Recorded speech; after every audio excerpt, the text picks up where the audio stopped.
Queridos irmãos, a paz do Senhor, tudo bem com vocês? Estamos aqui para mais uma aula da nossa Escola Bíblica Dominical, a lição de número 9, o Avivamento Pentecostal no Brasil. E eu quero pedir que você compartilhe essa aula com as pessoas que você conhece, curta o nosso canal ADMP TV, para que essa aula tenha o maior alcance no YouTube, né? E vamos então para a nossa aula. Amém?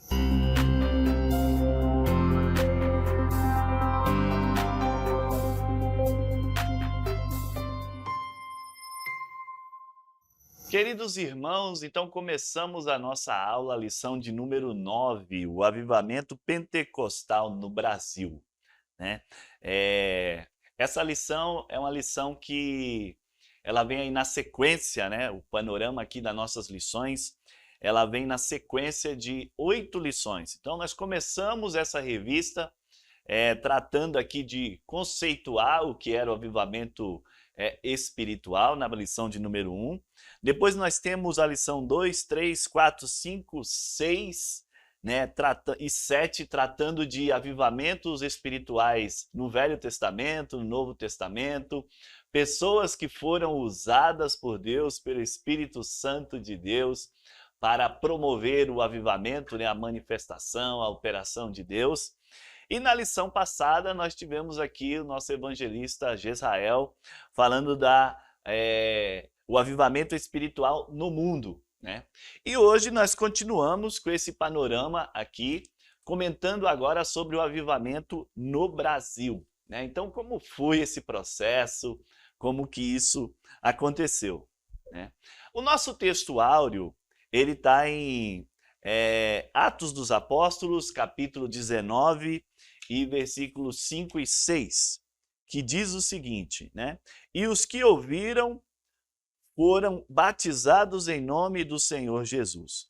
E impondo-lhes Paulo as mãos, veio sobre eles o Espírito Santo e falavam línguas e profetizavam, né? Então esse é o nosso texto áureo.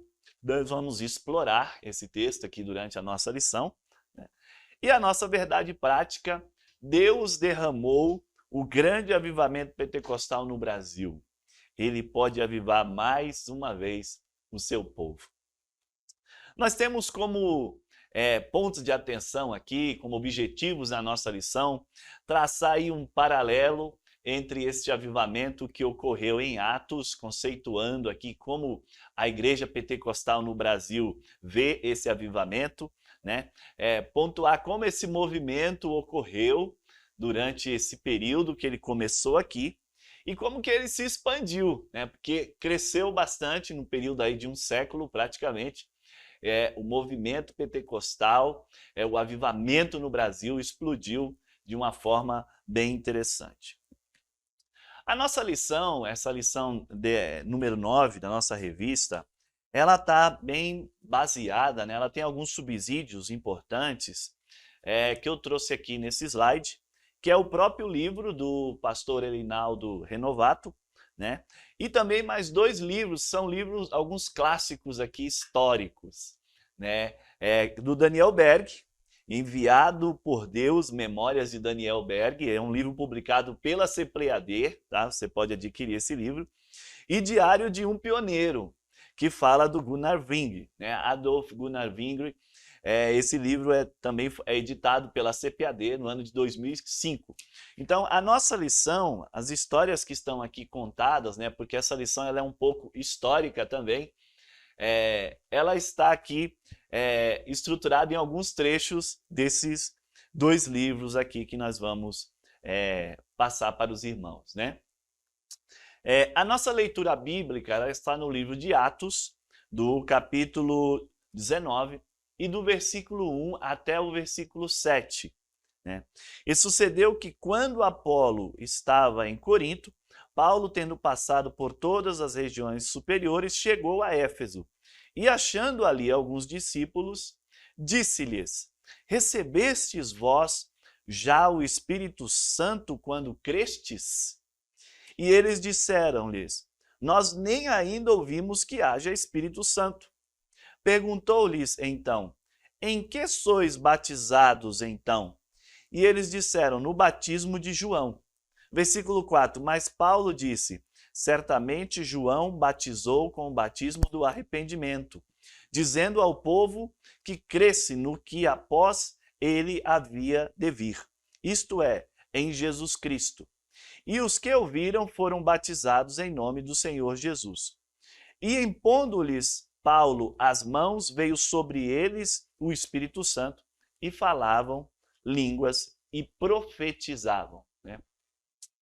Esse trecho é um trecho interessante, né? Um dos trechos que a igreja pentecostal utiliza para tratar desse tema, do falar em línguas, de profetizar, dos dons de carisma, e trata esse evento onde Paulo estava na cidade de Éfeso, encontrou ali alguns discípulos, né, discípulos de Jesus que seguiam a igreja primitiva, e esses discípulos foram batizados no batismo de João. Havia uma confusão deles entenderem qual era o batismo de João, qual era o batismo de Jesus, né? Porque João falou de Jesus. E Paulo explicou ali corretamente para eles o que era a função do batismo, que é arrependimento de pecados, e falou sobre o Espírito Santo. Então aqueles irmãos desconheciam a pneumatologia que nós falamos hoje, né? Que é a doutrina do Espírito Santo, que convence o homem do pecado, da justiça, do juízo, e que também concede dons espirituais àqueles que buscam, né? E naquele momento que Paulo colocou a mão sobre aqueles irmãos foram batizados no Espírito Santo. Então eles começaram a falar em línguas estranhas e eles profetizavam imediatamente. Então, o primeiro conceito importante aqui da nossa lição é que a igreja pentecostal, né, ela entende que há uma dissociação. A experiência da salvação, de onde o Espírito Santo habita no corpo, habita no espírito da pessoa, né? E a experiência do batismo no Espírito Santo, onde o Espírito Santo capacita a pessoa para falar em línguas, para ter visões, para expulsar demônio, curar enfermos, pregar, evangelizar, operar sinais e maravilhas. Então são dois eventos distintos. E entendemos que a evidência desse evento é o falar em línguas estranhas. E esse texto ele corrobora bem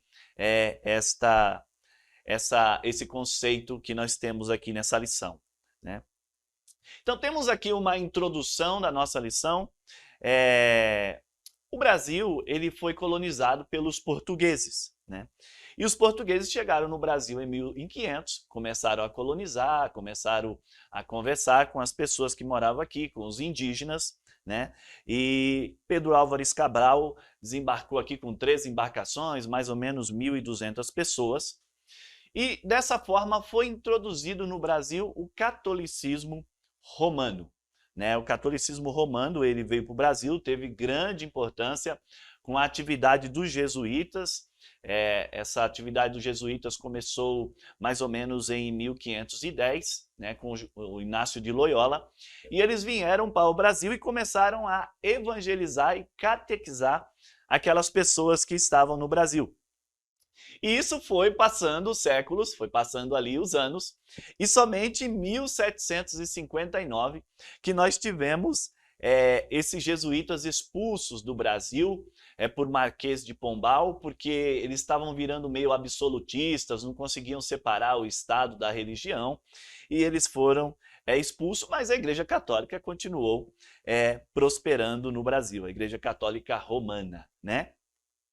E então, em 1834, então estamos falando já de 3 séculos depois do descobrimento do Brasil, que nós tivemos aí o primeiro culto evangélico protestante, né, sendo realizado no Brasil em 3 de maio de 1824. E esse culto foi dirigido aí por missionários norte-americanos que vieram para o Brasil. Em 1858 foi aberta a primeira igreja protestante no Brasil, né? Essa igreja ela foi aberta lá no Rio de Janeiro, e foi em 1862 que foi fundada aí a primeira igreja presbiteriana também no Rio de Janeiro. Então nós temos aí mais de quase 3 séculos e meio para a primeira igreja protestante chegar aqui no Brasil. Depois dessa inauguração da igreja presbiteriana, nós tivemos outras igrejas que foram sendo inauguradas, outros missionários foram vindo para o Brasil, batistas, metodistas, luteranos, mais igrejas reformadas e protestantes começaram a chegar no Brasil, né?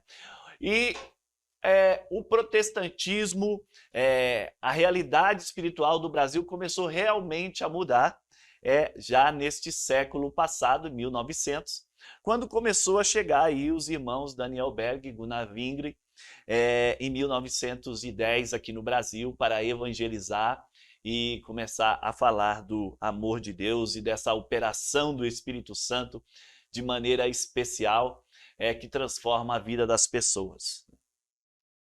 Então nós vamos aqui para o primeiro tópico da nossa lição, né? O movimento de Atos se repete no Brasil. Passando aí por esse panorama de 500 anos, quase 400 anos, a Igreja Católica imperando no Brasil, né?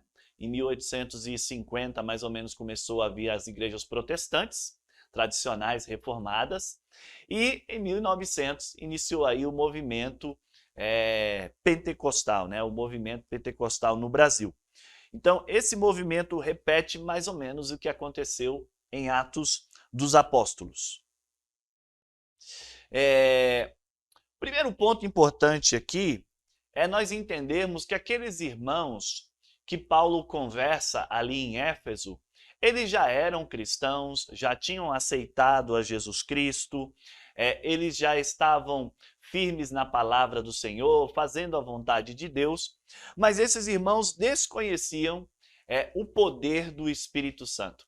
Eles desconheciam como o Espírito Santo pode usar as pessoas poderosamente para fazer a obra de Deus, para curar enfermos, para expulsar demônios, para falar em línguas estranhas, ter visões celestiais, ter uma intimidade maior com Deus, né? E é isso que a gente vê aqui nesse comentário do Matheus Henry, do Novo Testamento, ele comentando que para esses irmãos era desconhecido essa informação. Então o apóstolo Paulo, usado por Deus, ele vai e começa a comentar com aqueles irmãos, a explicar o que é o Espírito Santo, né? Nós temos ali a Igreja Reformada, ela trouxe o sola Escritura, sola Deus glória, sola fé, sola gratia, e em algum momento faltou o sola Espírito, né? Então faltou ali dar uma ênfase no Espírito Santo.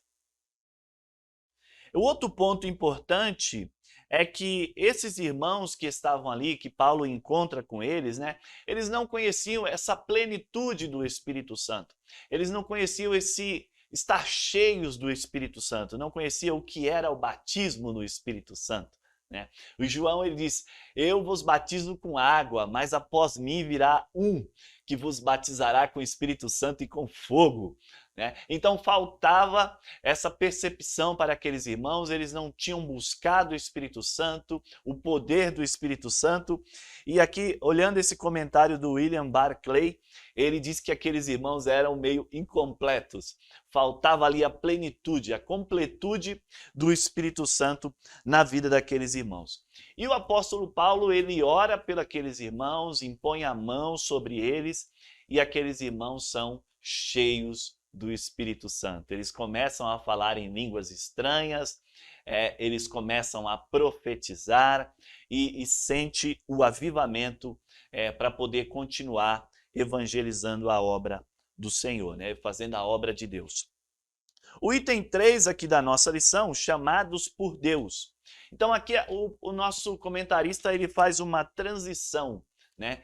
Esses irmãos, eles foram chamados por Deus, receberam a unção do Espírito Santo para poder fazer o trabalho de evangelização.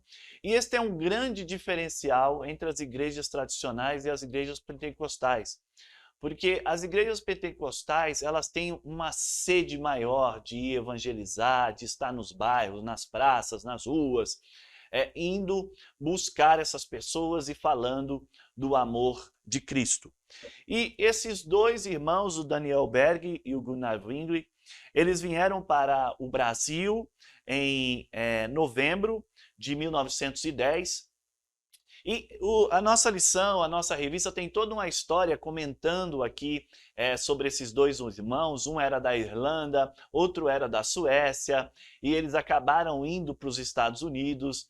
Chegando nos Estados Unidos, os irmãos tinham uma direção para eles diferente da do Brasil, mas eles orando a Deus, eles entenderam que a direção que eles deveriam tomar era a do Brasil. Eles não conheciam ainda o Pará, não conheciam a região, então foram buscar no mapa e com todo esse esforço eles conseguiram descobrir que havia o Pará, o estado do Pará, né? Esses irmãos, eles foram batizados com o Espírito Santo e isso não era uma coisa normal nas igrejas tradicionais, nem nos ministérios batistas, presbiterianos nos Estados Unidos. E aí esses dois irmãos acabaram sendo excluídos ali da direção da membresia da igreja, né? E iniciaram um trabalho separado.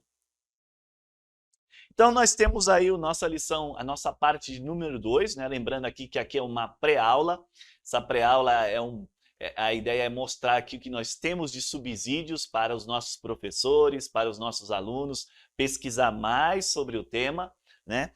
E aí nós vamos para nosso item de número 2.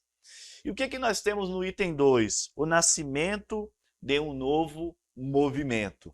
Então, o Daniel Berg, junto com o Gunnar Wingre, eles começaram uma nova igreja. Os irmãos não aceitaram eles na igreja batista, para onde eles foram, e eles iniciaram um movimento junto com uma nova igreja, com os membros que aceitaram aquele conceito do batismo no Espírito Santo, de falar em línguas, de curas divinas e tudo mais.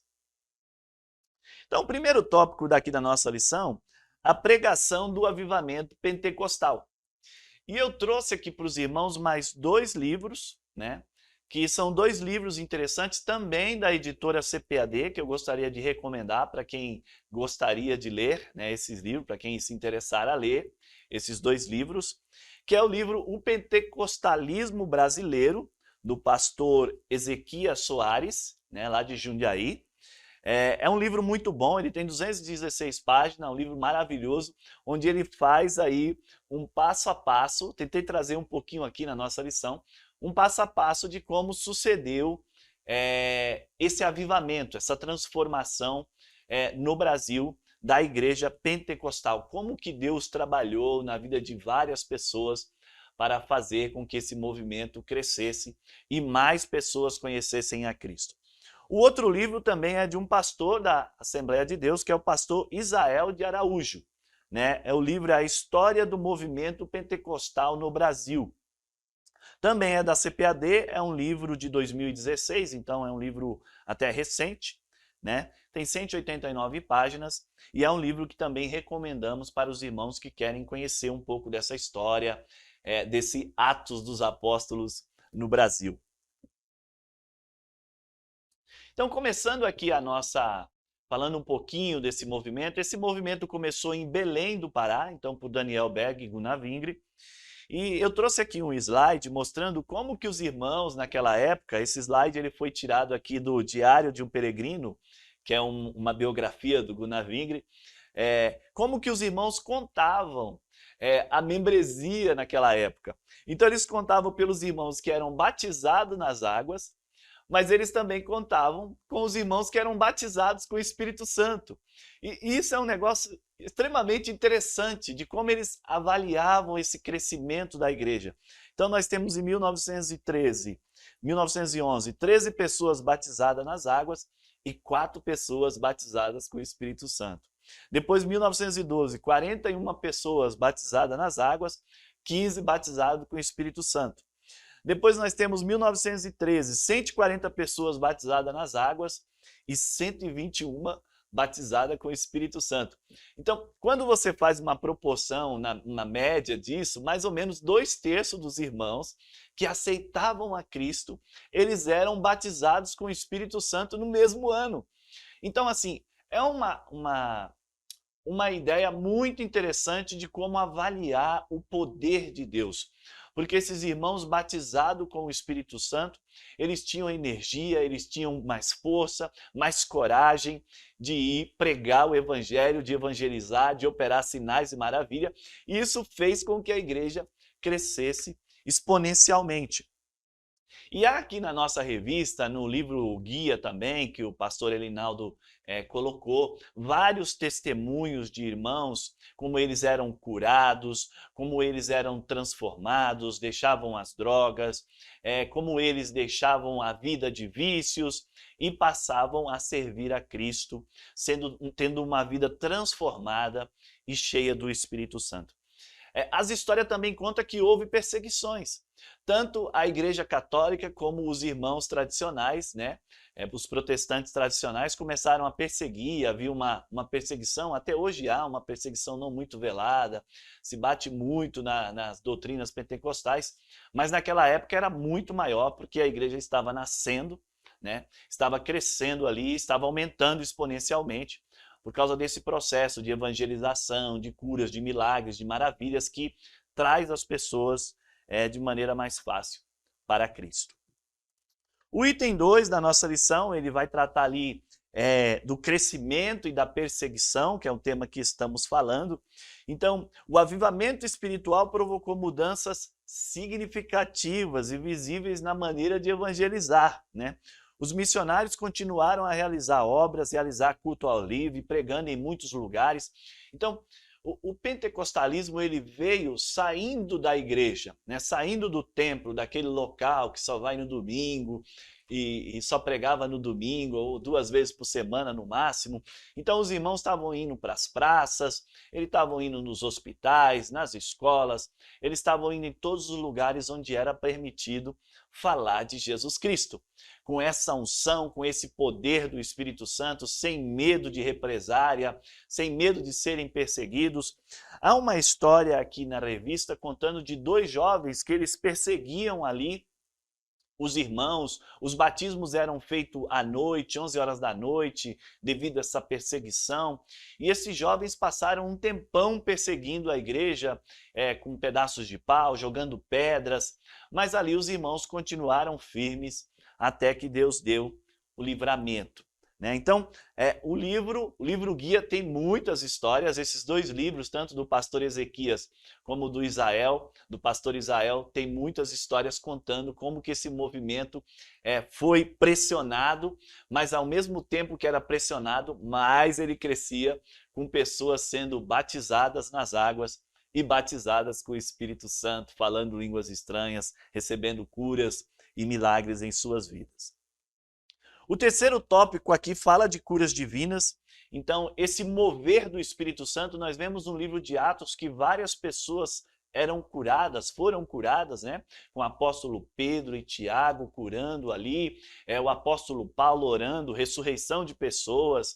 Então, esses mesmos milagres, esse paralelo entre o que ocorreu no livro de Atos e o que ocorreu durante este século que foi se passando, onde a igreja pentecostal, né, ela começou a crescer exponencialmente e mostrando ali que os milagres de Deus que aconteciam no livro de Atos, a manifestação do Espírito Santo, a operação de Deus, porque é Deus que opera o querer e realizar, ela continuava ativa, ela continuava funcionando a todos aqueles que creem.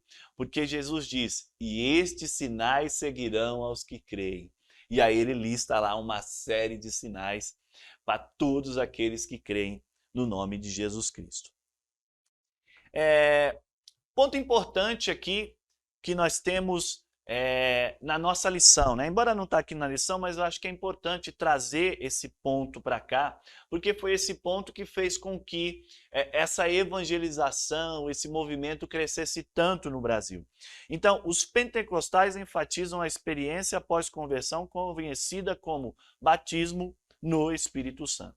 A singularidade do ensino dos pentecostais, contudo, e que os dons do Espírito Santo devem normalmente acompanhar essa experiência de batismo e continuar sendo manifestado na vida do crente na igreja. Então entendemos que essa atividade, esse batismo no Espírito Santo, está dissociado de receber o Espírito Santo quando você aceita Jesus Cristo.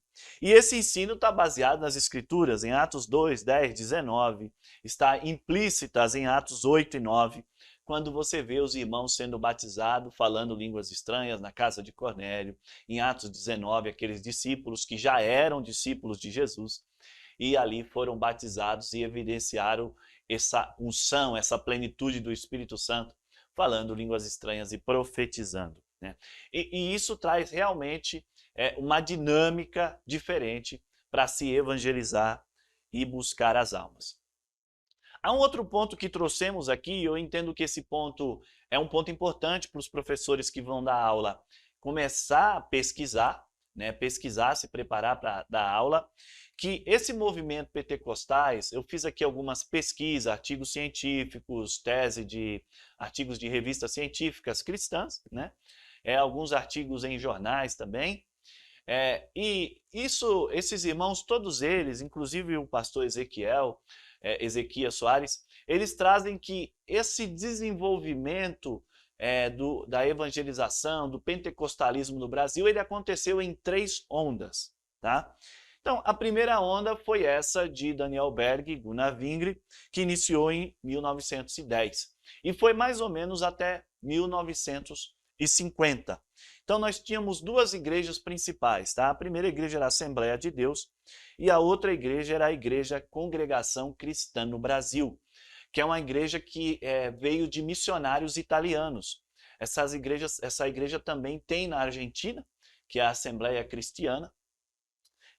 Esses irmãos da Assembleia Cristiana na Argentina também iniciaram, eles também são descendentes da Congregação Cristã na Itália. Então, essas 2 igrejas cresceram entre 1910 e 1950.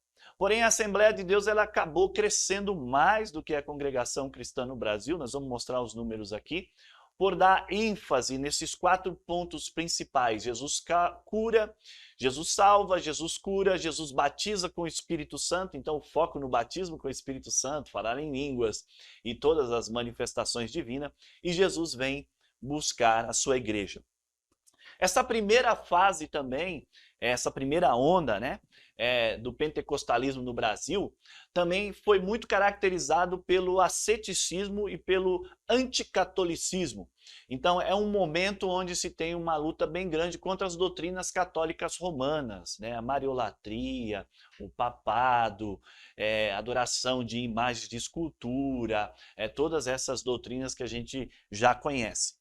Depois nós temos a segunda fase, e essa segunda fase ela se deu entre 1950 e 1960.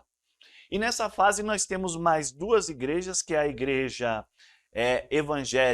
do Evangelho Quadrangular, em 1951, e a igreja O Brasil para Cristo, em 1955, e a igreja Deus e Amor, Pentecostal Deus e Amor, em 1962. Né? A igreja Brasil para Cristo foi fundada pelo missionário Manuel de Melo, inclusive o meu pai foi curado nessa igreja, o médico queria amputar a perna do meu pai, mais ou menos em 1980, e o meu pai, o médico mandou ele para casa, e o meu pai foi numa concentração onde o missionário Manuel de Melo estava. E havia muitas pessoas ali, muita gente, e meu pai tentando chegar perto ali do missionário Manuel de Melo. E em algum momento ele falou, quero orar só por aquele irmão que está ali. E era o meu pai. E o meu pai foi andando com ele, com 2 muletas, ele tinha uma doença na perna chamada osteomielite. E aí quando ele chegou, ele estava em cima de um madeirite, um tapume da altura de um madeirite. E o meu pai conta que quando o missionário Manuel de Melo colocou a mão na cabeça dele, desceu um fogo em cima dele. E ele deu um pulo em cima do madeirite, 2 metros de altura. Soltou as 2 muletas e veio sem muleta para casa. Então assim, eu me emociono de contar essa história, porque o poder de Deus, o milagre de Deus acontecendo por meio dessas igrejas pentecostais. Então nós tivemos aí a Igreja Brasil para Cristo, depois a Igreja Pentecostal Deus e Amor, fundada pelo missionário Manuel de Melo, que também dava muita ênfase em batismo com o Espírito Santo, curas divinas. Mas essa segunda fase já teve um processo um pouco mais diferente da inicial da Assembleia de Deus, já não tinha tanto anticatolicismo, já foi um pouco mudado. E depois nós temos a terceira fase, que é interessante também os irmãos pesquisarem, né? Que ela se iniciou na década de 1970 a 1980. E aí nós temos diversas igrejas e nessa fase já inicia o que nós chamamos de neopentecostalismo, porque nessa fase nós já temos algumas doutrinas meio espúrias, como teologia da prosperidade, missão integral, aquela parte de confissão positiva, determina que Deus faz. E dentro desse grupo de igrejas, nós temos aí a Igreja Universal do Reino de Deus, em 1977, a Igreja Internacional da Graça de Deus, que foi ali em 1980, e depois nós temos uma série de outras igrejas que foram vindo, Igreja Renascer em Cristo, Comunidade Sara Nossa Terra, Igreja Paz e Vida, Mundial do Poder de Deus e centenas de comunidades que foram vindo. Mas o interessante de entender tudo isso é que mesmo essas igrejas mais novas, com essas doutrinas diferentes, com um liberalismo maior, não dando foco ali naqueles costumes iniciais, né? Com menos asceticismo e tudo mais, essas igrejas foram se unindo ao movimento pentecostal no Brasil. Isto fez com que essas igrejas crescessem muito mais do que as igrejas tradicionais, né? As igrejas reformadas. E esse movimento cresceu e, para a glória de Deus, nós temos muito mais pessoas conhecendo o Evangelho em Cristo, sendo transformadas pelo Evangelho no Brasil. Por último, aqui a nossa lição, ela traz a expansão do avivamento pentecostal, né? Houve um movimento, um modelo de crescimento centrífugo, por isso o movimento pentecostal obteve um crescimento acentuado. E o que é esse movimento centrífugo? É um movimento onde se cresce de dentro para fora. Então você ganha pessoas para Cristo, né? Você começa a trabalhar, você não vai tirar pessoas da igreja do vizinho. Não, não precisa. Você vai tirar pessoas lá na rua, das drogas, da prostituição, você vai evangelizar para aquelas pessoas que estão marginalizadas. Então, esse foi um tema interessante também do pentecostalismo no Brasil, porque abraçou os mais simples, os mais pobres, aqueles que estavam mais marginalizados na sociedade. E depois esse movimento foi atingindo as camadas mais altas da sociedade, né? Mas inicialmente ele foi um movimento que atingiu as camadas mais simples, mais pobres, nas periferias. E esse movimento de evangelizar, de receber a unção, a coragem, a unção do Espírito Santo e sair para evangelizar nas praças, nas ruas, nos hospitais, nas escolas, nas penitenciárias. E isso fez com que o movimento pentecostal crescesse.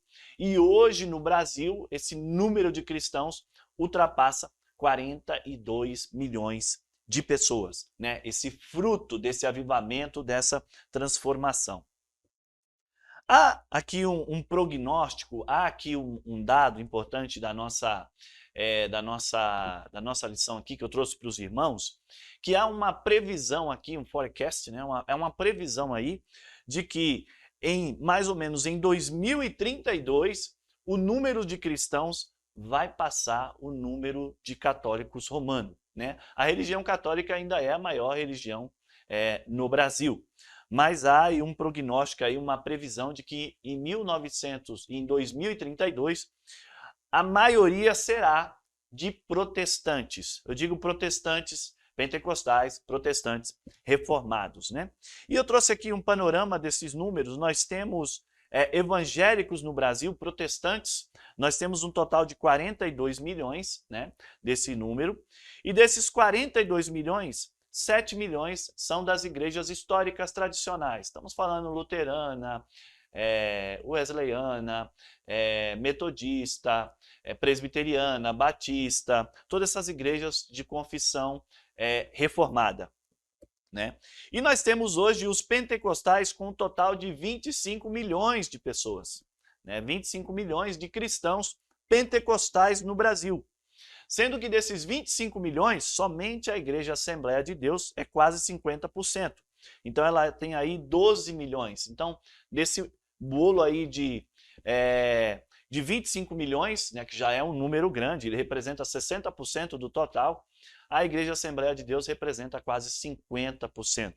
Então, são muitos cristãos, né, dentro do modelo da Assembleia de Deus no Brasil. São milhares de Assembleias de Deus no Brasil, nós temos a convenção CGADB, mas há outras convenções, e nós vemos como que o mover, esse modelo de evangelizar, de buscar as almas, de ser cheio do Espírito Santo, ele cresceu, ele foi de forma exponencial no Brasil. Nós temos uma igreja que ela é anterior ao Brasil, né, como a presbiteriana, e o número é bem menor do que as igrejas pentecostais. Depois nós temos outras igrejas não determinadas, que é um número menor aqui, de 9 milhões de pessoas. São igrejas menores, que não têm tanta afiliação, e tem esse número aqui no Brasil. Tá? Um outro ponto importante é que a Igreja Assembleia de Deus ela cresceu no modelo episcopal, né? Não é um modelo congregacional, é um modelo episcopal, onde você tem um presidente numa região, e aquele presidente ele vai organizando ali aquelas igrejas naquela região. Diferente do modelo reformado, né, onde você tem ali cada líder sendo líder de uma igreja, um modelo mais congregacional, né? E isso também eu entendo que, de uma certa forma, essa administração influenciou para que a igreja crescesse, né? Claro que tudo acontece por meio e obra do Espírito Santo de Deus. Chegando aqui ao final da nossa lição, nós temos mais um tópico que é um crescimento acentuado. Então, os pentecostais no Brasil, eles cresceram muito. São mais de 42 milhões hoje de evangélicos no Brasil, são mais de 25 milhões de pentecostais, e esses pentecostais estão aí falando do amor de Deus, falando que Cristo cura, Cristo transforma a vida, Cristo batiza com o Espírito Santo, que o Espírito Santo de Deus está transformando vidas, e esse trabalho tem manifestado o poder de Deus. Esse poder de Deus que ele não parou lá na igreja primitiva em Atos. Não, ele continua. Nós estamos vendo o mover de Deus agora na universidade nos Estados Unidos, lá em Asbury, naquela universidade onde pessoas estão sendo curadas, batizadas com o Espírito Santo. E Deus está movendo. Isso é lá na faculdade, isso é aqui na igreja, é em nossa região, é em outros países. Se você crê, os sinais seguem a todos aqueles que creem. Então, a igreja cresceu. E qual é a conclusão da nossa lição? A conclusão da nossa lição é que o avivamento pentecostal no Brasil, ele dominou o cenário religioso, e esse sistema de doutrina, onde você deixa o Espírito Santo mais de lado, onde o Espírito Santo ele transforma a vida da pessoa para ela servir a Deus, mas ele não capacita ela para exercer essa obra de Deus. Onde é mais frio, mais devagar, ele foi substituído por esse modelo, onde o Espírito Santo tem liberdade para operar na vida das pessoas, e usa as pessoas, e por meio de curas divinas, por meio de revelações, por meio de visões, de profecias, essas pessoas vão conhecendo esse poder de Deus, essa experiência vai sendo manifestada em suas vidas, e dentro da palavra de Deus, porque não existe nada fora da palavra de Deus, a palavra de Deus mostra que essa experiência aconteceu em Atos dos Apóstolos e aquelas pessoas tiveram um encontro com Cristo.